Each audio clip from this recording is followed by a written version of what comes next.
scams on scams on scams on scams on scams. On lesbians. Believe it or not.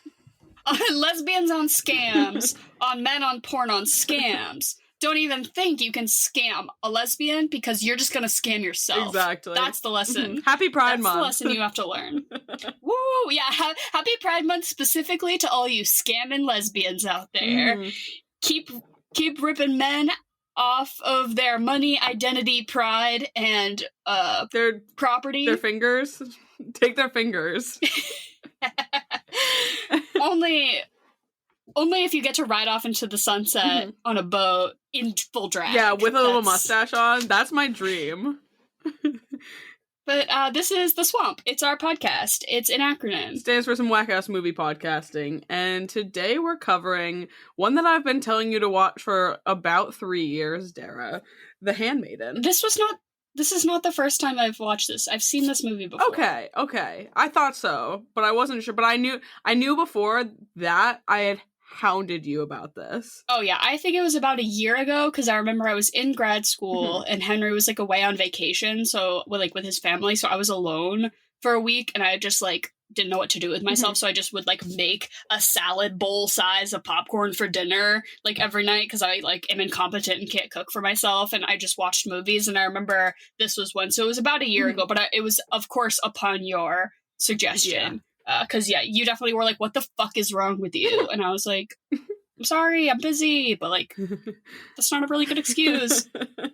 Please watch this movie. But for our theme this month, this is a little bit of a straying away. But honestly, we mistakenly did it last week. So I'm going to say that it's pretty valid. So this month for Pride Month, we wanted to cover all movies that were written, directed, produced, some sort of upper level of executive production by an actual queer person, just to sort of be like, yeah, movies about queer subjects should be made by queer people, which this movie is maybe not the best example of because it is both directed and screenwritten by a heterosexual man.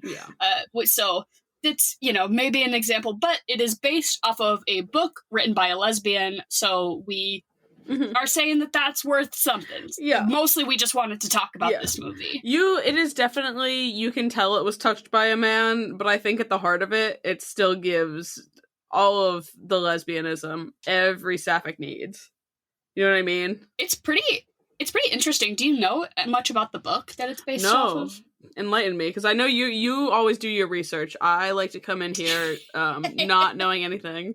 So Sarah Waters, the lesbian author in question, who is proving some leg to stand on for our podcast theme this week. So Sarah Waters wrote a book. She's Welsh. Okay. Yeah, with a name like Sarah Waters, I figured. Yeah, she's Welsh, and she basically specializes in like period dramas with a gay twist. Essentially, like romance period dramas with a little bit of lesbianism. Nice. And so she wrote this book in 2002 called Fingersmith. And it was set in the Victorian era. Okay. So it's like Victorian era England. And it was fairly similar as far as like a maid, like a scheming maid and a lady, but it's entirely historically, contextually very different from this movie. Okay. And she actually has like OBE, like how when you get knighted, like Sir Elton John, she has, I don't know what, like lady, I don't know what the prefix is for if you're not a man. You're a dame, right? Dame. She's Dame Sarah Waters. She is knighted under the Royal British whatever fucking bullshit that they have going on over there. So she's for real. But her book basically was plot line structurally fairly like about scheming lesbian period drama, and then the director and screenwriter Park Chan-wook, he took that and sort of ran with it and wrote the screenplay, and then he reached out to her and was like, hey, will you look at this, like it's based off of your book, I want your opinion. And she was like, I wouldn't say based off of, I would say inspired by. Okay. She's like, because it's not like you made a movie of my book. You took the ideas from my book and then made your own.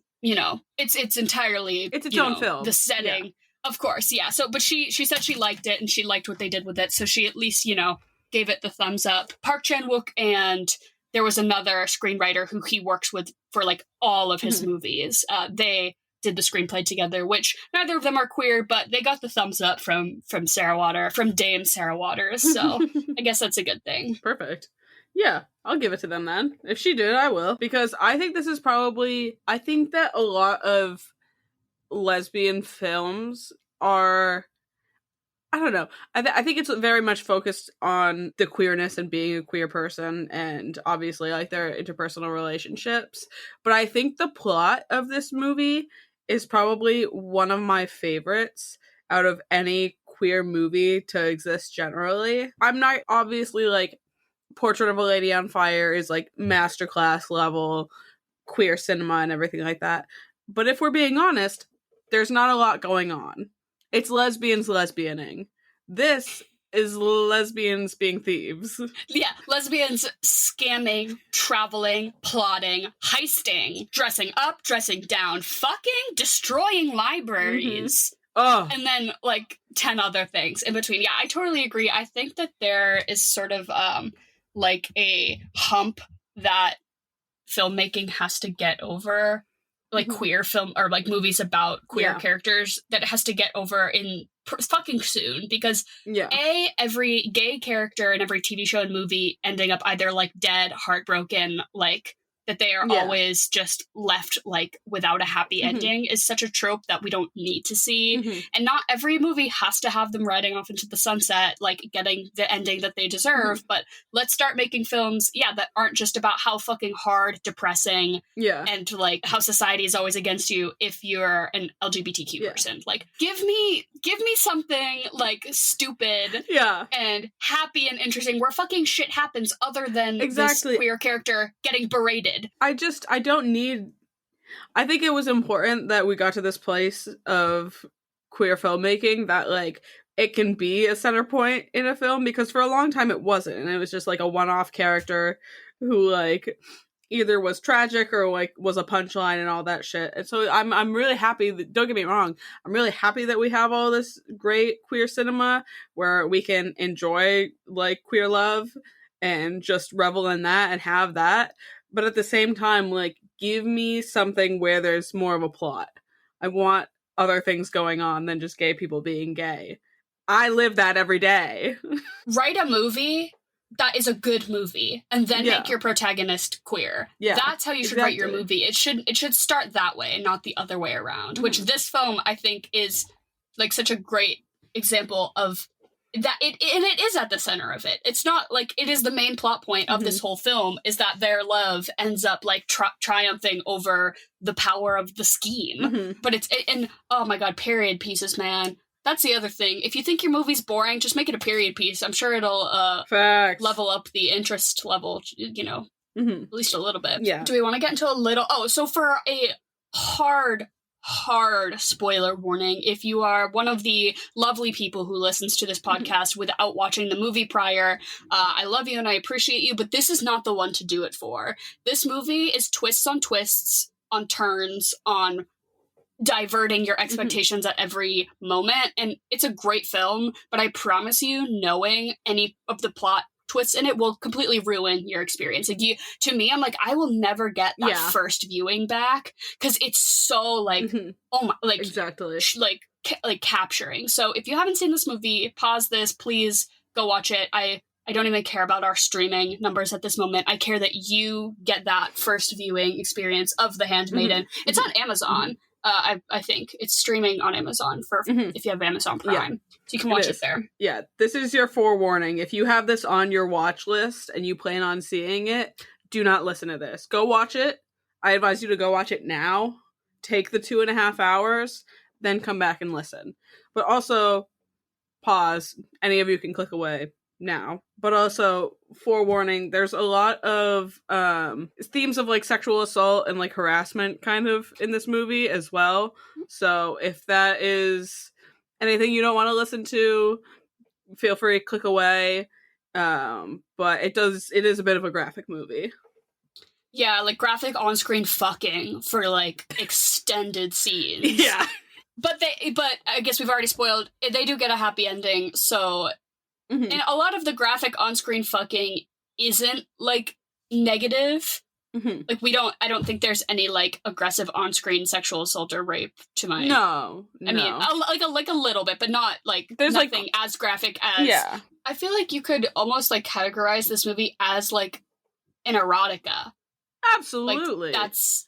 Well, and it's based on, like, that's such a huge part of the plot, is, like, when does this movie take place? When is this set? The 1930s in pre-World War II colonialized Korea. So it's Japan-occupied Korea. Mm-hmm. But I think they bounce a little bit back and forth between Korea and Japan. Mm-hmm. And they also, the languages of this movie, something I really like is that they color code the subtitles so that you, as a dumb English-speaking American, know when they're switching between Japanese and Korean. I think that's really smart. But it is, it's like a pre-World War II, 1930s, primarily in Japanese-occupied Korea, I believe. To jump into it, basically, it's hard to explain a little bit, but there's this big scheme that this man, we'll call him the Count.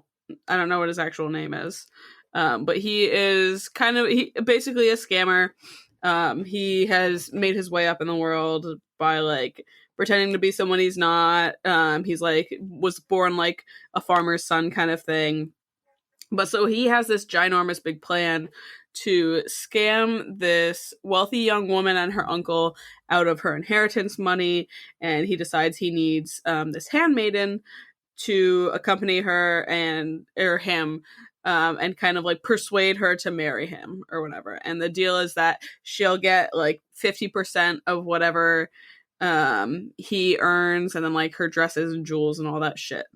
And so he picks out this woman, Suki, from I don't know, she's basically a pickpocket from Japan, right? Or Korea? Yeah, she's from Korea. Yeah, from Korea. And she's, like, raised as, like, a scammer, basically. Yeah. I think they were in this house where they were, like, selling babies. Like, they were, like, taking abandoned babies and, like, selling them. That's why they had, like, all those babies there. So she was, like, already kind of in on the scheming culture, if you will. But so she's like, oh, hell yeah, I'm in. Goes to, oh God, what's her name?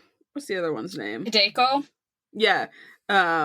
This rich young woman's house, Hideko, who lives with her uncle. He kind of like runs her estate and all of her funds and everything. And she just dives right in, trying to scam this girl. It's basically implied that, Hideko is like very mentally ill. Her aunt killed herself when she was really young. They were really close. Like, and part of the plan is like, I'm gonna marry her, and then we're gonna like toss her into a mental asylum, and then we're gonna bounce with all the money. But so Suki and her end up getting really close. And by close, I mean she's eating her out on the rag. And plot thickens. You can see that Suki doesn't want her to marry the Count because she got mad feelings. She's like such stereotypical golden retriever lesbian. God. It's painful. She's down bad. Down bad, like cannot control her emotions, will drop to her knees and do anything for this girl. As it turns out, and it's all broken up into like 3 different parts, this movie. So part 1 ends where Hideko and the Count end up getting married, and they're on their way to throw her into the insane asylum. But whoops, turns out that the scammer, the Count, and Hideko scammed Suki, and they throw her into the mental asylum. Like under Hideko's identity. So yes. It's like an identity swap thing, so that in theory, the 2 of them now married could run away under new identities together to flee the country, while everyone still assumes that she is locked up, never to be heard from again, basically.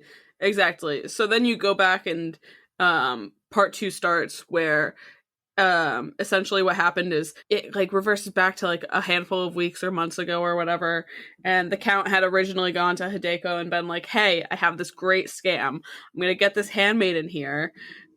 Dumb as fuck.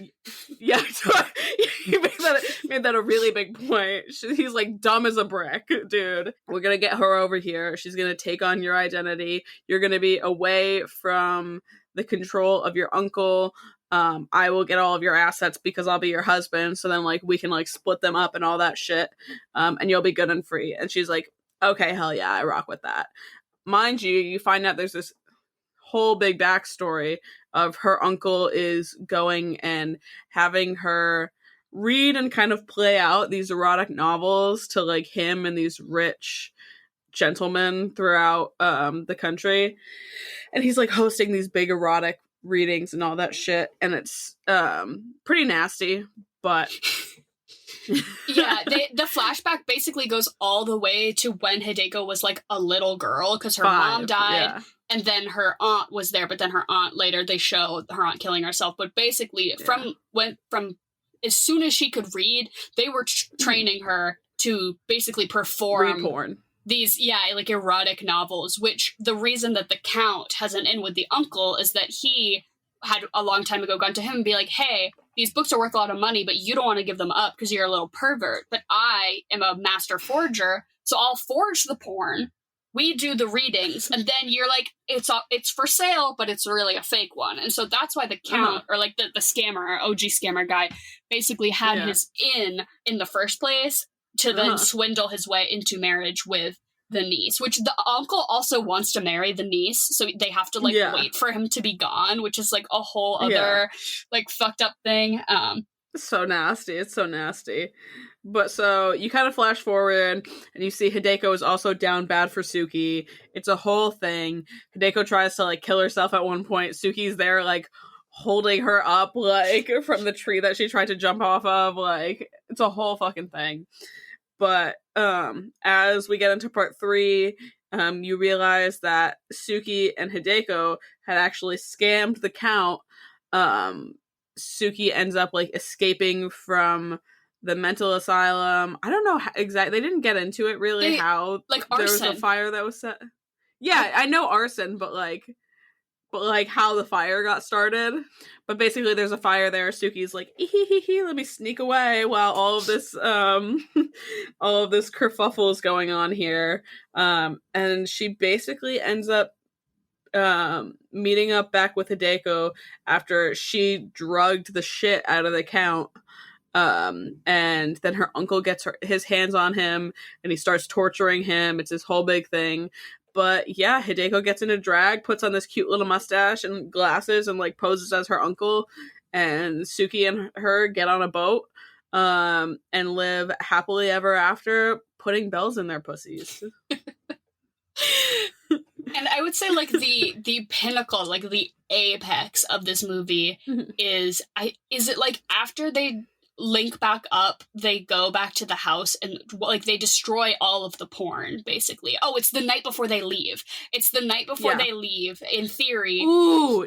So in the final chapter, when we get basically as soon as it's being revealed that the two of them are now plotting together to like scam the Count, so they're all gonna leave, and then in theory she's gonna marry the Count, they're gonna scam Suki, JK, she's gonna go in and they're gonna run off together. They're like, okay, let's scam the scammer. Before they leave, they basically go into the uncle's like porn library, and Suki is like, I am the horny police and I say no more. And she tears up, she like sees the book of like the octopus like fucking the, basically like just the really graphic shit that Hideko, because this is also sort of when she's realizing that Hideko was putting on a big act. She was acting really innocent, naive, kind of stupid, like sexually. She basically was like, oh, you need to teach me, because like what if the Count wants to touch me? Like, I don't know. So like their first sexual interaction was Suki being like, I'll show you how to get down. Like, when in reality, Hideko has been straight up reading graphic porn her entire life. Like, she's like rolling her eyes. She's like, yeah, this is so new to me. But basically, when that kind of comes to light, Suki's like, oh my god. Like, wait, what's a clit?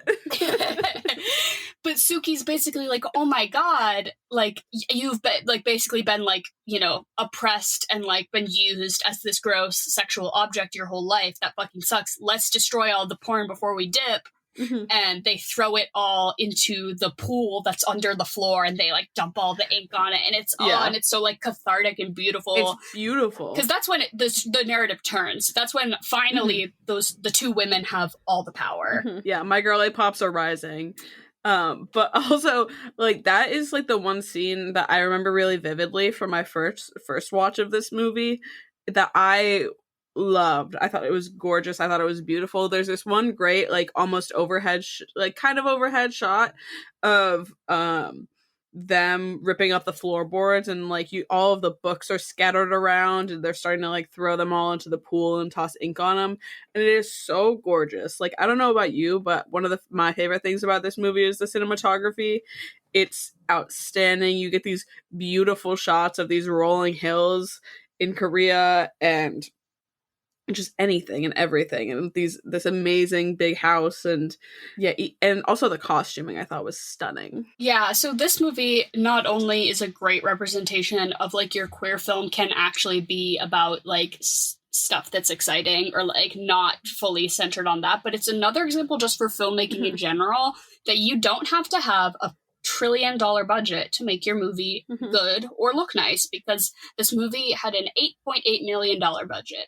8.8 million in today's Hollywood landscape, American Hollywood landscape, is like crumbs. So many $100 million movies don't even hold a candle to how fucking good the costumes, set design. Oh my god, the set design, the house that they're in, gorgeous. Just the intricate, like the portraits that are hanging up of the dead mom and the dead aunt, and just like the library scenes, the basement with the octopus. Like, are you kidding me? Just so much of it is stunning that I think you could hold this up to a lot of way higher budget movies and be like, what's your fucking excuse?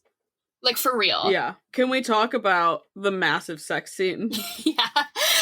Yes. It was blue is the warmest color-esque. There's except two, I would say. There's the one that it's like she's teaching her the whole like she's like teaching her for the first time, where we're still in the first act of we think that Suki is scamming Hideko, and she's basically like, I'm gonna, like, I'm really into this, but we're gonna do it under the guise of, like, me teaching you, or, like, us practicing, which is, like, so... Like, it's not gay if it's about your hypothetical soon-to-be husband. Right, so we get it from that perspective, and then we get to see it again from the sort of eye-rolly perspective of we now know that Hideko is way more knowledgeable. So we see the same, like, basically straight up porn scene twice, and then I'd say the very end, also very graphic, where they put the bells in the pussies to celebrate.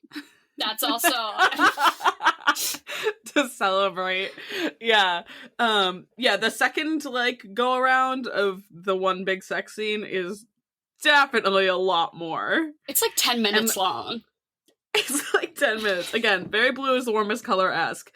But I will give it a lot more credit. From what I know is that like the filming of this was like done very carefully and in like a very safe space, very like super closed set. Like Park Chan-wook was like very diligent about making these actresses feel comfortable and doing all of this, because it is a lot. It is some of the most aggressive 69ing I've ever seen in my life. It's, you know, a man directed this when they scissor for 10 minutes. Like, are you kidding me? And I didn't learn Not this. to say scissoring is fake. I hate that stereotype that scissoring is fake. But it can't be that much of a focal point.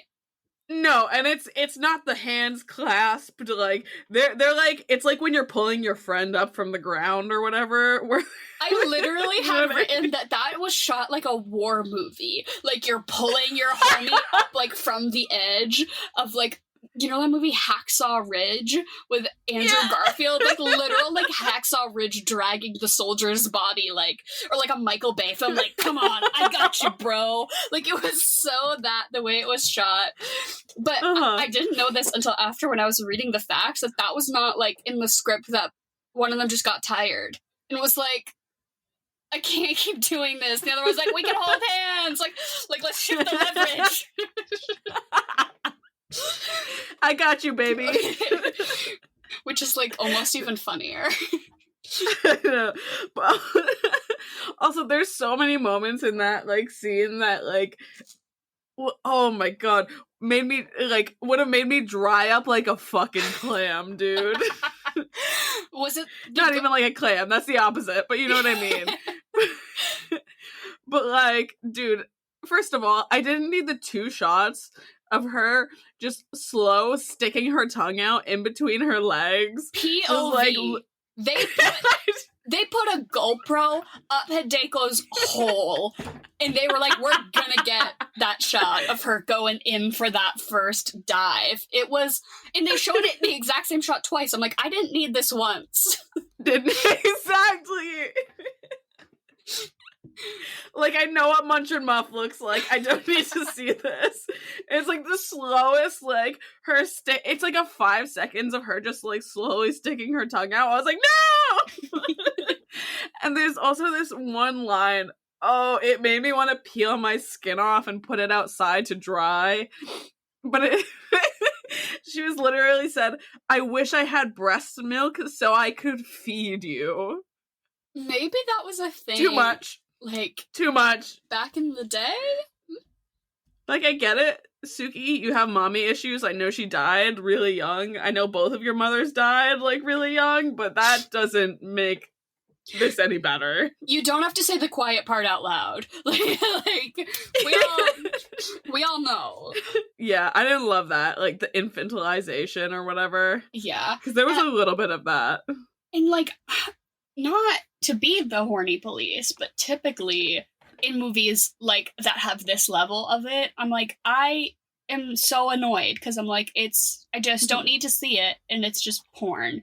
But I will say that this film kind of makes a fair argument for maybe not as much as they did show, but for at least showing it at all to begin with. I think I'm not one of the people who thinks we should cut all sex scenes out of movies altogether. I don't really believe that, but I do believe, like, it's sometimes overdone to the point where I'm like, I get it. Like, I get it. And this was a situation where I did feel like that, but with the whole secondary plot line of, like, porn that subjugates women and her upbringing being completely about performing for these men, and really specifically the part where she's reading this book that is essentially just like a woman-on-woman sex scene for whatever, and all these men in suits are like basically creaming their pants, and she's just up there being sort of an object for them, talking about this thing that I'm sure is not socially acceptable. I'm sure, like, people can't be queer out in the open in 1930s in Japan, or like when the books, they're like, you know, old, they're like historic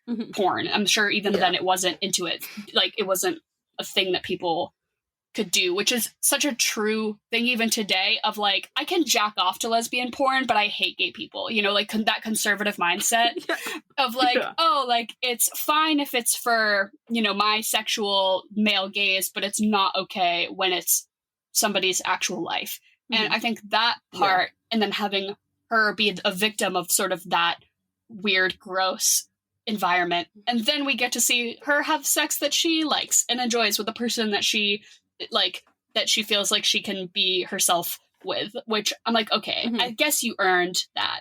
Well, I think also, I like that they did this, like, the really long, drawn-out sex scene, because I know, like, it was done to make a point because sex is still really taboo in Korea and everything like that. So I think the director really wanted to shove it in everyone's face and be like, look, it's not that big of a deal kind of thing. And I feel like those scenes were really meant to do that, because also, like, some of the, like, the other really small scenes that were slipped in there were like so much more like hot and sexy than any of that scene. Like, the thumb in the mouth scene where she's going and, what is it? She's, like, sawing down, like, a sharp tooth that Hideko has or some shit. I was like, that is the most sensual shit I've ever seen. Maybe not ever seen, but you know what I mean? The queer urge to do some DIY dental work to your bay. Like, oh, that noise, I hated that. She puts, like, on a thimble, and she basically, like, files down her tooth, and you hear the, like, that was not satisfying to me in that way. But, yeah, I agree that there's a lot of little moments between them that are actually way more, like, gratifying than the drawn-out sex scene. But I feel like making a speculation of it was earned through the plot of the film. Like, it was not giving Blues the warmest color in the way of, like... No. And to hear you say that they made it, I know that they made it super obvious that they were like, full nudity, like high erotic content, non-negotiable when they put out the casting stuff, which I'm like, hey, if you're going to do it, at least be like, don't audition for this movie if you don't want to show full puss. That's what we're doing here. Yeah. Whereas movies, like, I know it was a big thing on Game of Thrones, where they would have Emilia Clarke get to set, and they'd be like, oh, but don't you want to please your fans? Don't you want to, like, take off some more of your clothes for this scene? Because the fans will... And she's like, no, like, it wasn't written in the script. I told you I wanted, like, a no nudity clause for, like, I think after season 1 or something, she, like, asked for a non-nudity clause, and they, like, would always really pressure her to be like, your fans. And I'm like, just say, like, men. Be like, yeah, men are really excited when Daenerys pops a titty. We would really like you to do that, Amelia, but, like, ask, you know, if that's not something that's established prior, then that's, like, a really hostile work environment. Because that's, I think, like, treating movie sets like any other job, like, there should be HR, there should be, like, you know, sexual assault, you know, seminars that everyone has to take kind of vibes is still, like, a concept that I think is, like, fairly, like, new or not really a thing. Like, oh, it's Hollywood, it's the Wild West. Like, no, that's people going to work. This isn't Babylon. Okay. Jen, you're here, back at it again with another Chocolate or Vanilla interim podcast segment. You float in from the sky, you say 2 things, we all just state which one we think is better. It's great. How are you this week? I'm good. How are you guys? I'm all right. I'm excellent. We're recording this ahead of time, or far ahead of time, because I'm going on vacation as of, like, tomorrow, so I'm... Where are you going, by the way? I'm going to Vermont for just one weekend. I'm doing a cruise, so we're going to a couple of places. Mexico, Belize, Honduras, Wow. That sounds way better than Vermont. Jen, is there a theme this week? There is a theme. So this is things that are like a scam. Okay.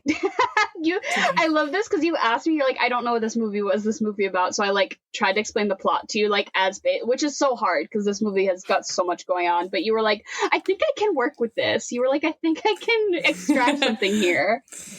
So these are chocolate or vanilla things that are a scam. Just things that are a scam, not people who are scammers. Just like, movies where people are pretending to be other people and just general scammery. General scamming. Yeah, love that. So chocolate or vanilla? Chocolate. Vanilla. Chocolate. First one, Face Off or Reservoir Dogs? That's so hard because, like, Reservoir Dogs is an objectively, like, much better movie, and I feel like I have to pick it, but I love Face Off. I think that movie is so stupid, goofy, silly, like, perfect, but just, like, for objectivity, Reservoir Dogs. I am also gonna have to go with Reservoir Dogs on this one. I have never seen Reservoir Dogs, so I'm gonna go with Face Off. You know, which is bad of me. Henry and I do the thing that he does to his son so that his son knows that it's him inside of Nicolas Cage's body. It's like the touching thing. Henry and I do that to our cats all the time. We're like, it's me. Next one is Point Break or Departed. I've never seen... I know Point Break is about surfing, but I've never seen it. But I fucking hate The Departed. I hate that movie. So... Point Break. Is Keanu Reeves in that? Mm-hmm. Yeah, it sounds like a great time. I also haven't seen Point Break, but I also don't have the same vicious disdain that Dara does for The Departed, so I'm gonna say The Departed. Same. I actually like The Departed, so I feel like it does have the same face-off vibe, like the bad guy is the good guy, but the good guy is the bad guy. Don't you dare compare The Departed to Face Off. Don't even go there. Next one is Born Identity or Parasite? Oh my god, so much Matt Damon you're throwing at me. It's like a personal insult. This is like the time that you said like Mother Teresa or like, you know, I don't know, John Travolta. Like, absolutely not. The answer, there's an object right answer here, and it's Parasite. Yeah, obviously I'm going to choose Parasite on this one. Yeah, same, of course. Parasite, no-brainer. Next one is Mrs. Doubtfire or Tootsie? I've never seen Tootsie. I've seen people's like critical response or defense of Tootsie, but I've never actually seen it, of like Dustin Hoffman's portrayal in that movie. I don't know, but I will say Mrs. Doubtfire, that's a scam. That's a scam on a scheme, on a plan. That's one of those movies where it's like, why in so many films is the answer to the problem getting in drag? Like, this movie does it. So many movies are like, you know how I'm going to get myself out of this? I'm going to cross-dress. Yep. That's how I'm going to reconnect with my kids. Full prosthesis in the face. I'm also going to go for Miss Doubtfire on this one. It's so classic, and you can't... That's one of those movies you can't not love. Same. And as much as Robin Williams rocks in that movie, I love, oh god, who plays his wife? Sally Field. I love Sally Field. Yeah. Mm-hmm. Same. I love Robin Williams, R.I.P. He was so good on that. It was crazy. Next one is She's the Man or Shakespeare in Love. Shakespeare in Love. Is that the one with Gwyneth Paltrow? Yeah. Oh, I fucking hated that movie. She's the Man. Iconic. Yeah. Amanda Bynes in her prime. With iconic. With the tampon up her nose. Channing. Channing Tatum. And that's like in Mulan when he was like, "You're really a girl? I thought I was in love with a twink this whole time." Like, buddy, why are you mad? Yeah, I'm also gonna have to go for She's the Man. That is like that was so formative. Yeah, I love She's the Man, so I'm gonna go with that. Next one is Catch Me If You Can or American Hustle.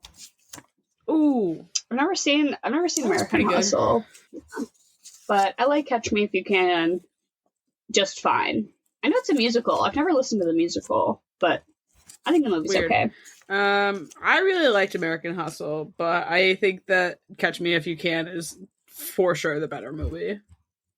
Same. I think Catch Me If You Can is the first thing I think of when I think of a scam kind of movie. Yep. Yeah. Mm-hmm. Next one is Firefest or The Moon Landing. Fire. Well, I mean, we only know that one of these was a scam for sure. So I like that it's kind of up in the air. So I'm going to pick the moon landing because I just think there's more to work with there. We still have a lot to prove. I think I'm going to go for Firefest on this one because they were working with not that much money comparatively to the moon landing. Like, of course you're going to believe the moon landing. It's the government. They have unlimited money. All right, I'm going to go with you. I'm going to go for Firefest. Next one is essential oils or herbal tea? To solve all your problems. Like essential oils in the way that I'm just going to smell it. Yeah, I would say that that's the bigger scam. So I think a nice cup of tea can solve some problems. Like, I think a hot liquid in your body does something to like neutralize your stomach acid or something, whereas I think just smelling like peppermint is not going to get rid of my headache. I'm sorry. So I'll pick the tea. Based on what makes me happier, I'm going to go for the essential oils. The tea, whenever I drink my evening cup of tea to fall asleep, all I have to do is wake up in an hour to piss because I just had a hot cup of tea right before bed. But I love an essential oil. Me and my roommate made like, have you ever seen the little essential oil sniffers that they have? I don't know what they're called, but... Poppers. I mean, yeah, poppers, basically. But the essential oil version. We made some of those the other day. Oh, it's just so nice to like pull it out and just some eucalyptus. No, I love a nice smell and everything, but I just don't I mean, the amount you have to pay for these things is crazy, like, but I will go for essential oils. Last one, the movie Single White Female or the TV show Catfish? Movie Single White. Oh, okay. I'm gonna say that the TV show Catfish has personally impacted my life much greater than Single White Female. There are some episodes of Catfish that go so fucking hard, and like I love a good YouTube compilation of like best Catfish like reveal moments. That show was sick. They were really putting some people through the ringer on that show. I'm going to have to agree with you on this one. Catfish, for sure, I think had such an insane impact. So. Yeah, agreed. I think Neve and Max were like groundbreaking. I think that I cannot look away. It's like a train wreck. Although Single White Female is a pretty good movie. Pretty creepy. That is it for the scam version of Chocolate or Vanilla. I love that, Jen. Lovely. I love how there are mostly movies, and then in the middle, you pivoted. You're like, wait, let's talk about how essential oils are fucking fake. Like, let's get on that for a second. I really thought you were going to say CBD. I think that is such snake oil. I do not believe that. People were like, oh, all of my health ailments. Have you heard of Kratom? Kratom is like basically like low grade fucking heroin, and they can just sell it. You can just sell it at like gas stations, and people claim that it's this like herbal remedy. Of course you feel better, dude. It's opium. Like, of course your headache went away. You fucking idiot. But that's with the legalization of weed. I think there's a lot of like snake oil-ery that has happened around that. Like, obviously, weed being legal is a good thing, but like the CBD of it all, I'm like, rubbing CBD on my gums is not gonna get rid of my like chronic TMJ. Like, that's not how medicine works. I agree and disagree. I think that there's a lot of products that are really bullshit, and that people like, it's a lot of like chuggy ladies who are like, it's fixed every issue, and they're making it in their kitchen. But like, I think if you get CBD from a dispensary and like you can get topicals, and like personally I smoke CBD and I find it really nice because it does just like make you calm in your chest.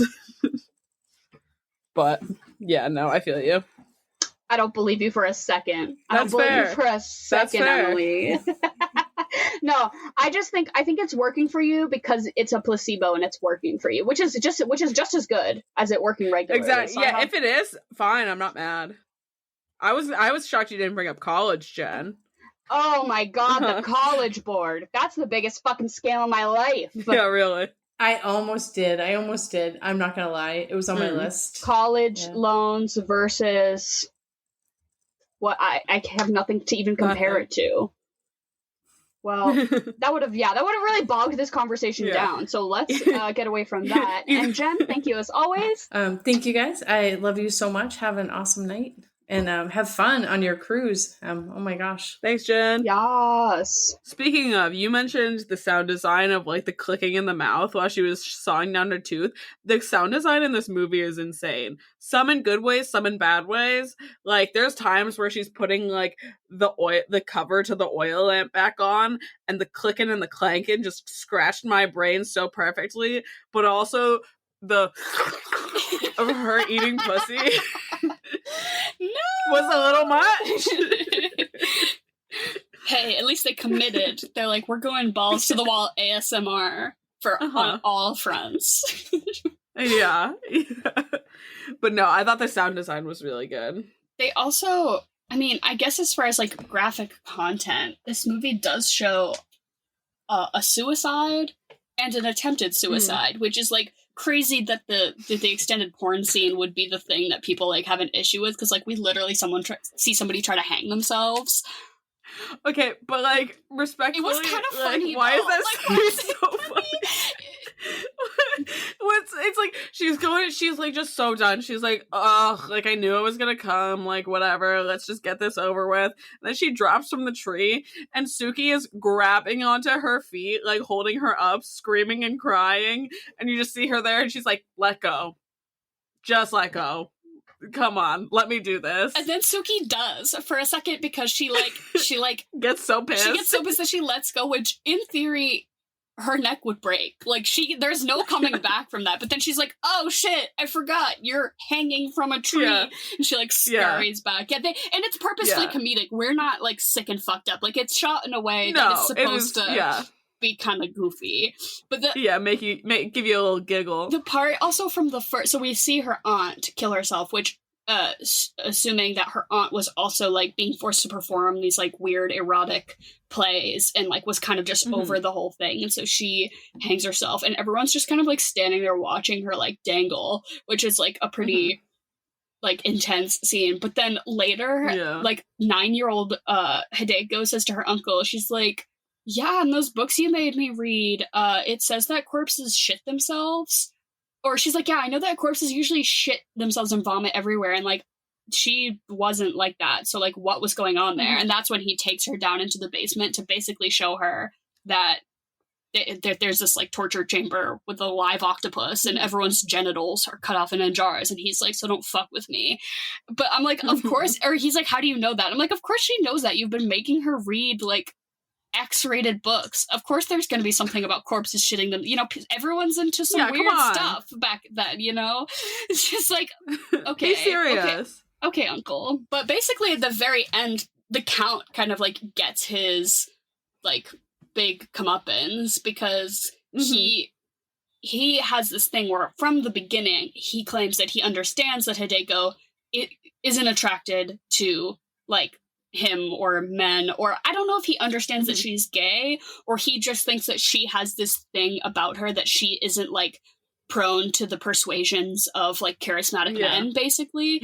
And so he's kind of like, I get that you're not like that, so that's why we're going to do this scheme together, and you don't even have to like me, you just have to pretend for the sake of this scheme. And he's kind of into that she's like too smart to be horny, like, basically. Yeah, well, I feel like guys, I mean, not to generalize, but, like, that's, like, a lot of media with men. It's like, oh, she doesn't want me, that makes me want her more. Oh, my God. But he originally plays it off as, like, oh, you'll be a good scam partner, but it does eventually come to that he's like, no, I do want you. And she's like, you can have me, I guess. And he's like, no, I don't want it like that. And she's like, well, we're going to be married. But this is when she flips the script and poisons him, using the poison that he had given her as their, like, quote-unquote wedding gift. But that scene where he's like sort of changes the narrative of like, I respected you because of this thing, but now it's like I'm gonna be gross to you because of it, just making him like every other man in the film, like objectifying her, weird sexual perversion. He like almost rapes her. It's an entire thing. And then she poisons him and she basically calls up the cops and is like, send him to my uncle because like, he's probably looking for him. And then he puts him in the basement, cuts off his fingers. He's like, I'm gonna cut your dick off.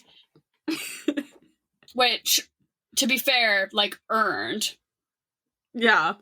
You should cut his dick off. And then both of them just die in the basement because the cigarettes he's smoking have, like, mercury in them or some shit. Yeah. They're, like, blue, and it's a whole thing. Like, I gotta respect him for that. He's always got a way out. Yeah, that line of, like, at least I'm gonna die with my cock still intact or something like that. I'm like, you know what? Okay. I hope he learned his lesson in those final moments. I hope he reflected and... Probably not, but, you know, what are you gonna do?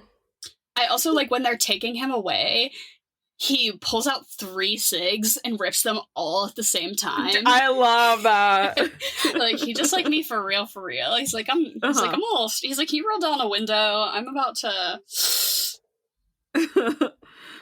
What did you think, considering that this is your second watch around?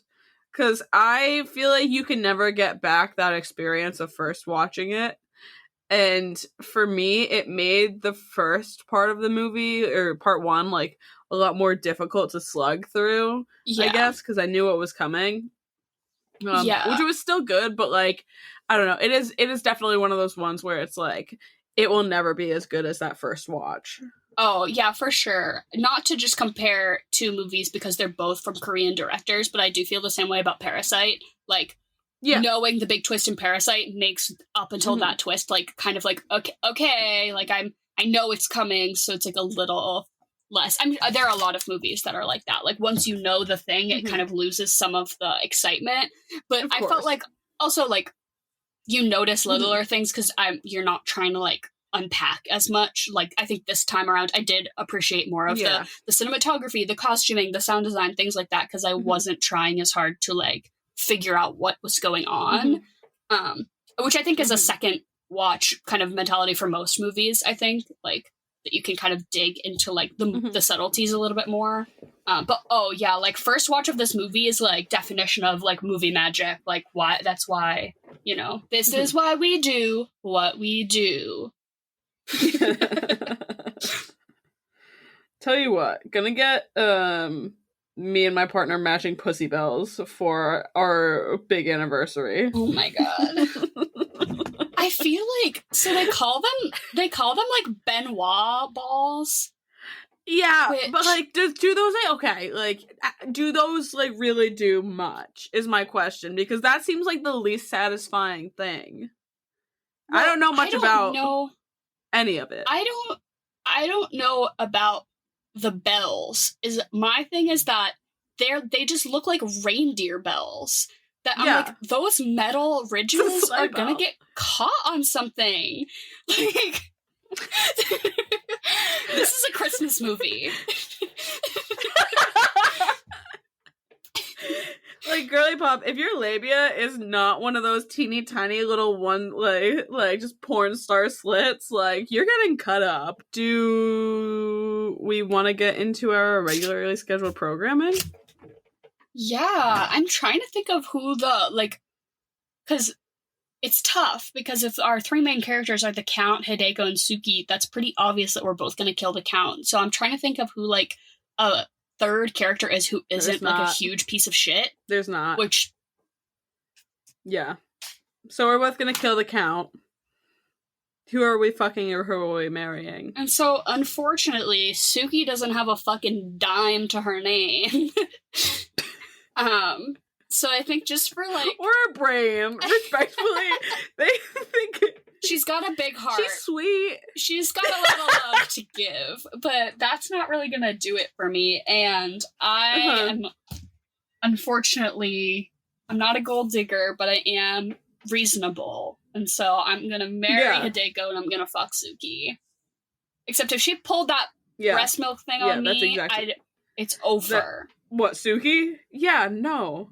I'm closing up. Shop is closed. The jingle bells have silenced. It's like in oh god, what's the Polar Express or whatever, when you can't hear the jingle bell or anything like that. You can only hear the jingle bell when you're horny. Express. Emily, you stole my follow-up to this film. No! My bad. But what are you going to eat and drink with this movie? So, I feel like it's pretty on the nose, but I said you have some calamari, because we've got some both erotic and practical portrayals of octopus, which I know calamari is squid, but I think you can eat octopus too, though, right? I don't know. Yeah, you can eat octopus. But I'm saying what's convenient to me, and it's to get takeout from the sushi place that has really good calamari down the road from me. So that's what I'm doing for that. And then I was trying to think of a cocktail that involved dipping a lollipop in it, because there's a lot of scenes where she has this. It's like an opium lollipop, right? I don't know about that, because she's like sucking. Oh. Okay, I'm thinking of two different things. The uncle is always, like, licking his pen, and he has a black tongue all the time. And then she has the lollipop in the bath. But then there's also another scene where she, like, is giving her sake to, like, help her sleep. But I think she, like, also has a lollipop. So I think I, like, interpreted that as, like... But so I think you do a cocktail, and then I was trying to... There's opium. I don't know where I got that from. But I was trying to think of, like, what fruit seemed, like, feminine and gay, and I googled, like, what fruit, like, represents women, and I guess it's an apple, which isn't really doing it for me, so I just decided to choose my own fruit. So it's a pomegranate. So I think you get the pomegranate flavored San Pellegrinos, which are one of my favorites, and any of the San Pellegrinos, the blood orange is also very good to make cocktails with. Ugh. And so the pomegranate San Pellegrino, whatever, clear liquor of your choice, I'd probably do a vodka. And then you just get like a pack of Dum-Dums and you just dip your lollipop in your cocktail. And then because I'm a big, I like to dip a popsicle in a cocktail and then like sort of suck the alcoholic juice out of my rocket pop. But this is sort of adjacent to that, where I'm going to do like get the lollipop from the bank and swish it around in your little drinky drink. What about you? Specifically the lollipop from the bank. Because that's where I feel like you can only get the ones that are like flat and like kind of flavorless. I know what you mean. I know exactly what you mean. Again, I also attached myself to the lollipop that kept popping up. But I figured I wouldn't be able to figure out anything that was like gonna go with a lollipop, so I attached myself to like the color, I guess. It was like a dark purple lollipop kind of thing. And so the only other thing I could think besides like using like Empress Gin for a cocktail, which I've probably told you to do like 900 times, I'm sick of it. But I think that you make an ube colada, basically. Which ube is like, how do I describe it? It's like purple yam, and I mean, I probably am just really familiar with it now because Trader Joe's sells like 900 different fucking ube products. But so you make an ube colada, because to me, I wanna envision these two getting off their boat, going to a tropical island, and just hanging out them and their bells, right? So use a little rum, some like ube jam, coconut water, pineapple juice, coconut milk, the whole 9 yards, typical kind of colada style thing. Also, I figured I was having a hard time figuring out something to eat with this. But I was like, what is going to... I kind of wanted to go fruity, and I figured, you know what? What's going to get you like covered in juice the way that the scene pulls out to Suki just covered in pussy juice from eating Hideko. I was like, peaches. It's a peaches moment because it's giving pussy juice. It's giving I need to practice. It's yeah, exactly. I figured you're not just gonna eat raw peaches or anything like that. But so I think what you do is you go and you make a big like flatbread. And so you do like peaches and prosciutto and burrata and a little basil on a flatbread. Go for a really summery vibe and just run with that. That's hot. I like that. Right? I'm cracking up at your use of the phrase colada, because is that like Dunkin'? Is that like a Dunkin' proprietary term? Like, I know what you mean when you say colada, but like... No, it's like a pina colada. Oh. I think yeah. I think the Massachusetts in me just jumped out, and I couldn't remember how you say colada, and it was just like colada. I think same idea, different spelling. I'm like, everything is about Dunkin' Donuts at the end of the day. Of course, yeah. That's my father. Oh my god, I'm gonna sue Dunkin' Donut. If Dunks comes out with an ube colada, you heard it here first, folks. Lawsuit. And then, what are you going to follow this movie up with? So, my suggestion is kind of weak, I think, but I was like, what is another movie about a lesbian who's a scammer? And the movie I Care a Lot with Rosamund Pike. Oh! That she is like this queer woman who like does some scamming and elder abuse and like elder finance. But that movie is about scams on scams.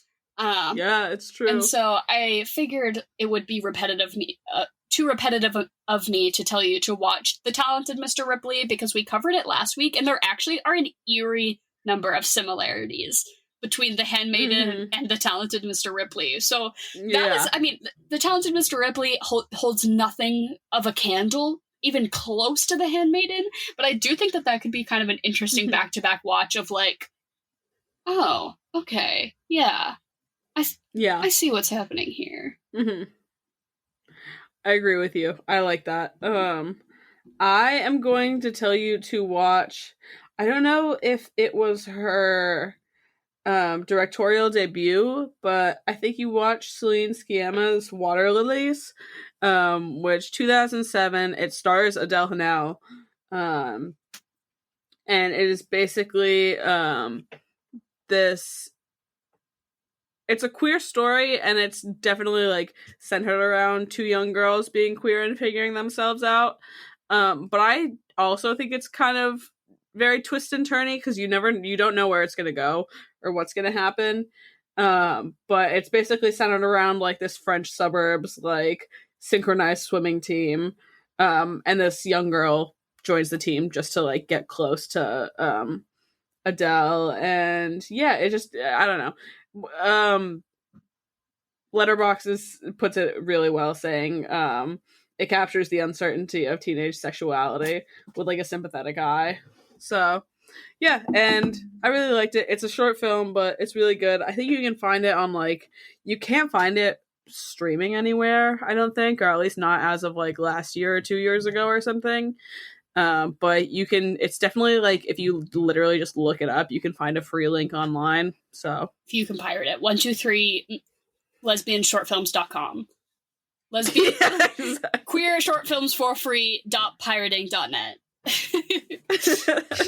But yeah, and what would you rate this movie out of 10? I'm gonna give it like an 8.5 or like edging on a 9. It is nearly the perfect film. I could have done without the pussy bells or the breast milk, but those are, those are very small notes in the grand scheme of things. See, I could get behind the pussy bells, so I'm gonna give it 9 pussy bells out of 10. 9 jingles. But no, I even though like I said, I don't think you can ever have it as good as you did when the first time you watched it, but I still think it's phenomenal no matter what. So for sure. And so this has been our 3rd installment of Queer Films Made by Queer People month to celebrate Pride. Happy motherfucking Pride to all you out there. Scam a straight man who's kind of gross this month. That's my task for you. Yeah. And if you haven't heard our episode last week about Talented Mr. Ripley, we had the awesome Wonka Watch on as guests. We also were over on their podcast talking about Chitty Chitty Bang Bang. So if you want to check either of those out, the links are in our episode from last week. And thank you all for listening. As always, please continue to send us in your suggestions, month themes, chocolate or vanillas, movie suggestions, all of that good stuff. The links to everything are in the description below. Please follow us. And we are considering starting a Patreon. We just have sort of gotten into video recording again, which was a thing, a brief stint we had in the past with trying to video record this podcast, but we have a new software. So hopefully that is something that we can give all of you. It's not going to be up yet. I probably in future weeks will let you guys know when that will be available, but hopefully we'll provide some extra content to all of you. Can't say ad-free because it's already ad-free. I was like, should we run like fake ads or something to make people sign up for the Patreon? Just kidding. I would never scam you like that. But also if any of you have suggestions of like other Patreons that you subscribe to that you really like the content that they, if you have ideas for us, not saying that you should do my job for me, but if you're like, hey, I would really like you to post fan art, not that we have a ton of that, but cute little suggestions. Definitely it's in the early stages, so let us know what you think about that. It would definitely not be particularly expensive, but as always, we love you all. Thank you for listening, and goodbye and good night.